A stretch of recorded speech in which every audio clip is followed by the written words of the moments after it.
You got the legend. Hey, get your pen, get your paper, get your iPad. We know whatever works for you, let's get it right so our dream action plan can be on point. Remember, financial institutions, financial empowerment, the network that we create impacts your net worth. I'm going to repeat that for you, all right? Because that's been echoed throughout our whole program. Your net worth impacts your net worth. So listen up.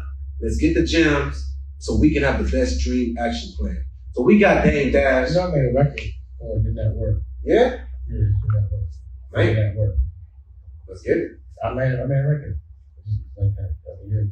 That's dope. That's divine. That's dream. So let's tell them. Let's tell the kings all about dreams, action, and discipline. Yeah, well, like, you know, for me, I have to be able to visualize something, and I have to be able to think about it for more than a minute and a half. You know, I firmly believe that if you can think about something for more than a minute and a half, it becomes a manifestation. And I think dreams are powerful. So, you know, the energy from your brain, like if you're thinking about something negative, it's going to materialize. You have to face a fear. Instead, if you dream about something, and, you know, it's always important to dream big, I feel those things will be easier to happen. And then also, it's easier to distribute those dreams, meaning, you know, you might need a team to help you get there. So if you can see clearly what you want the future to look like, then, you know, so can the people that you want to help you. And, you know, at some point, you find people that have the similar or the same dreams, they coincide. So now you're directing all the same energy into something positive, and it realizes itself. You just have to be patient. So what I do is I call it time traveling.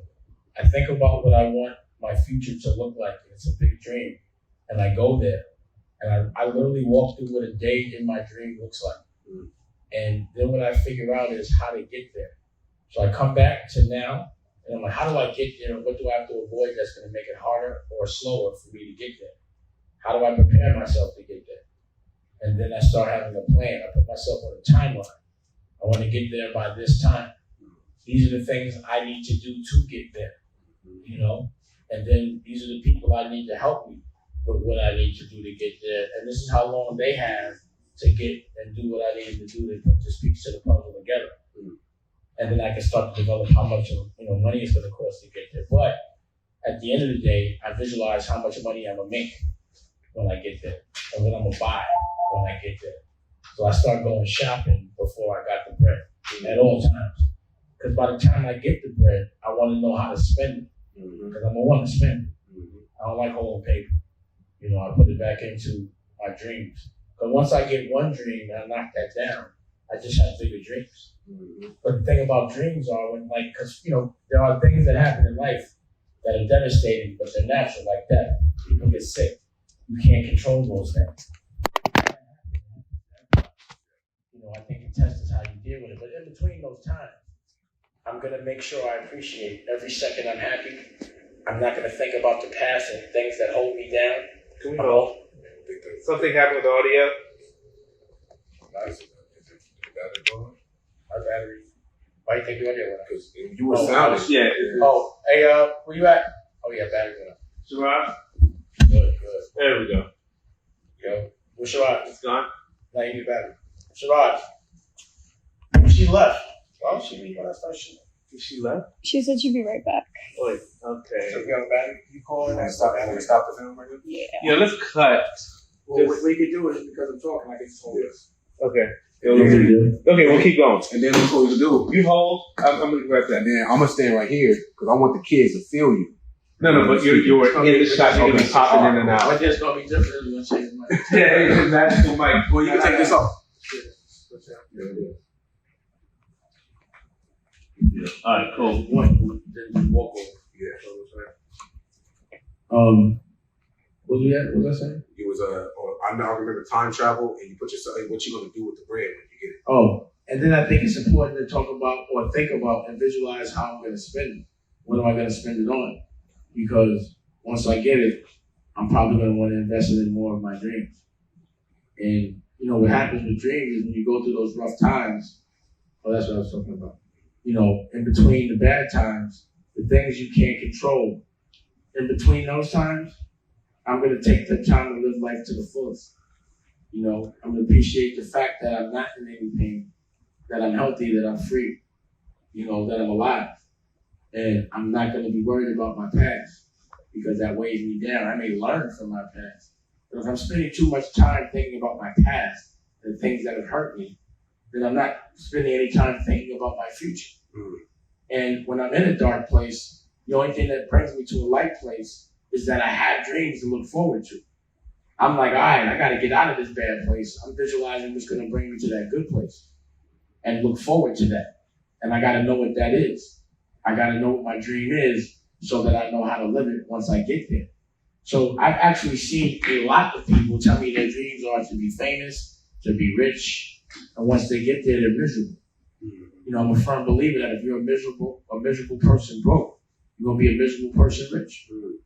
You know, if you're a worried person broke, you're going to be a worried person rich. I've seen it time and time again. You know, it doesn't change the individual. You know, people think if I had money, I'd be all right. Now, you're still going to be lonely. You're still going to be depressed.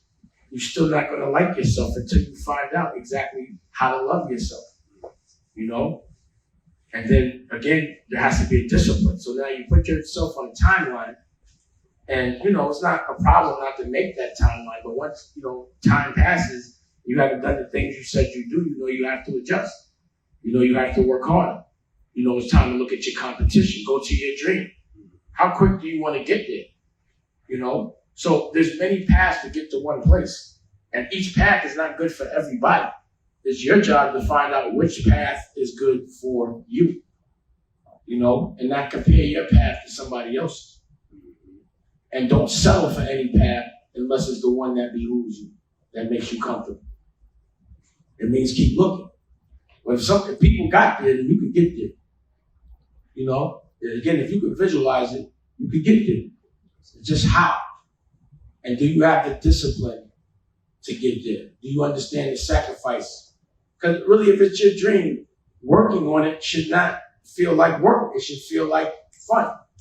It should be something that you would do for free. You know? So if you're not enjoying what you're doing to the extent that you do it over and over again till you're the best at it, it's not your dream.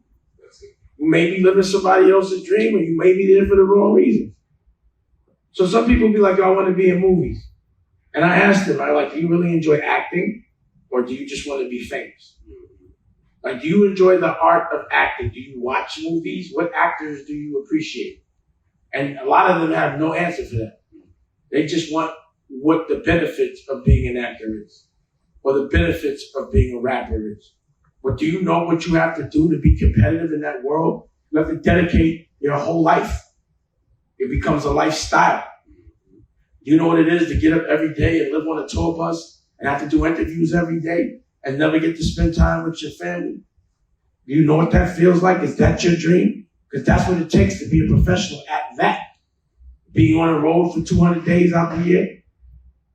You know? Talking to your girl from a FaceTime or whatever, your loved one, because you're in a hotel room and she's in the house by herself with other dudes around. Or missing your child, because that's what it takes. Is that really your dream? Is that going to make you happy?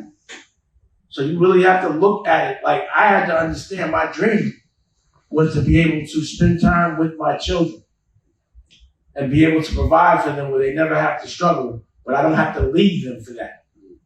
That was my dream. And I've just finally been able to do that. I had to visualize it to make it happen. I had to know what it looked like day to day. Like when I wake up, how I want to work. I had to architect that. You know, it didn't just fall into place.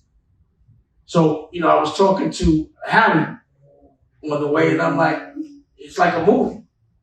You have to have your storyboard. You have to write your script of your dream, or someone else will write your script, and that becomes your nightmare. You know, like if you're around me, you're lucky because my dream is a positive one. So usually people that get the benefit of my dream, their dreams come true. But if I was a bad, dark person, My nightmares would be your nightmares. My script would be your movie too, because you're here with me. And you don't want anyone to control your dream. You want to direct, write, and benefit from your dream. So you kind of have to treat your dream like a movie. If you want another awesome video in our Black Excellence series, check out the video right there next to me. I think you'll enjoy it. Continue to believe, and I'll see you there.